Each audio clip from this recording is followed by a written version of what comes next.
Thank you so much, Ranking Member. And I want to just say, share my congratulations to you and to Chair Bozeman for leading this committee. I love serving on this committee. I love the bipartisan spirit that we have. And I even love Senator Hoeven, who always forgets that I care about sugar in Minnesota. She even loves you, Senator Hoeven. Yes. So welcome to you and your family. I can see how proud your family is of you, and I appreciated very much our conversation in my office. And I also appreciate your Minnesota roots and connection in Clear Lake, Minnesota. So thanks for that.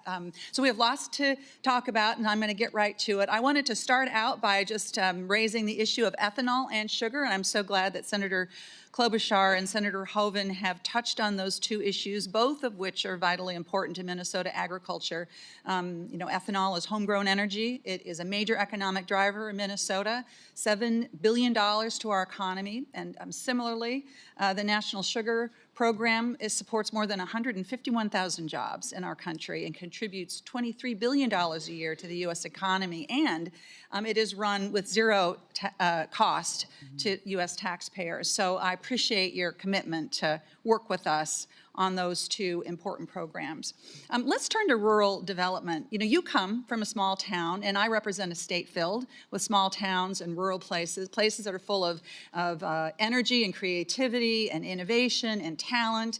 And I think we also know that small towns and rural communities face unique challenges. And I sometimes think that people forget that the rural development side of the USDA is really important. That portfolio is very important. And I will be honest, I'm fearful that the work done there, those efforts not being well understood, could become the target for budget cutting. And I also know that American farmers and ranchers really trust the USDA on those issues. They don't want to see those programs farmed out to other agencies where we all are worried that they would just get less attention. We talked about this when you were in my office, and I appreciate that. So let's dive in on a couple of issues, two big rural development issues: housing and childcare.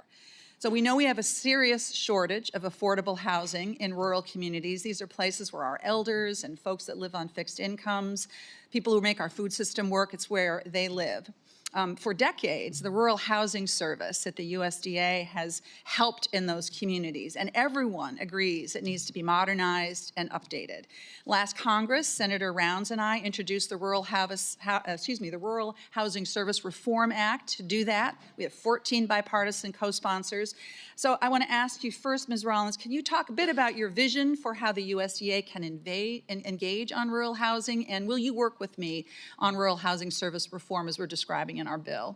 Thank you, Senator Smith. And I think of all of the portfolio, if confirmed, that I am taking on, the one that excites me the most is the opportunity to put forward a vision and build a program around revivifying, restoring, and bringing back rural America. And clearly, the federal government itself can't do that, right? There's going to be many, many factors, but the idea that we at USDA can lead that effort, that it's not just about elevating our farmers and ensuring our ranchers are protected and that USDA is doing everything they can to defend them.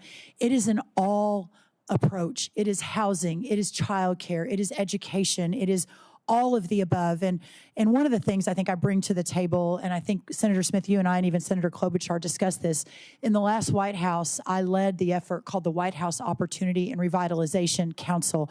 I say I led it. We hired Scott Turner to lead it, who's now President Trump's housing nominee. And you all, if you haven't met him, will love meeting him, former NFL player and just a pastor and a visionary. But in that effort, we were really focused on urban communities and the disadvantaged communities within those urban communities. And over the course of many months, across the agencies, across the government under President Trump, we focused on the myriad of programs that were duplicative, that tried to serve the same constituency, that sometimes were fine, but other times was not a great use of dollars.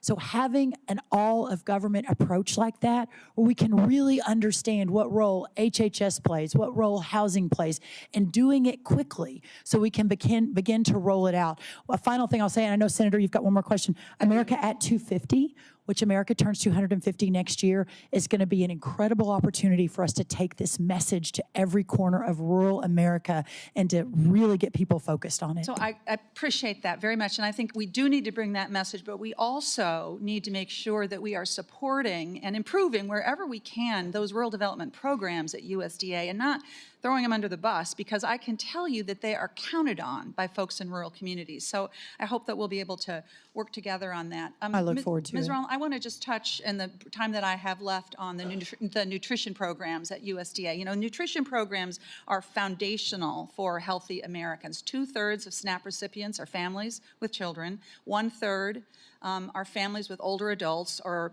people with disabilities. SNAP is a rural development tool.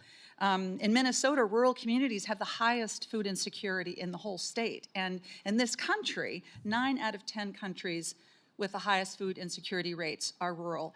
So, Ms. Rollins, can you talk to me about how you see the rules around SNAP? And let's start with what you think about work requirements for SNAP.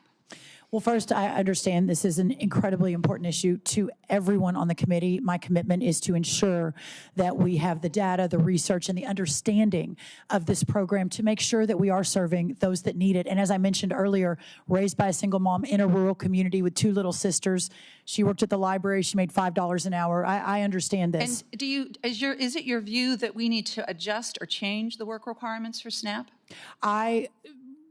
It probably will be no surprise to everyone on this committee, both Republican and Democrat, and through a course of 20 years of being a policy leader, that I do believe in work requirements. I do think they're important.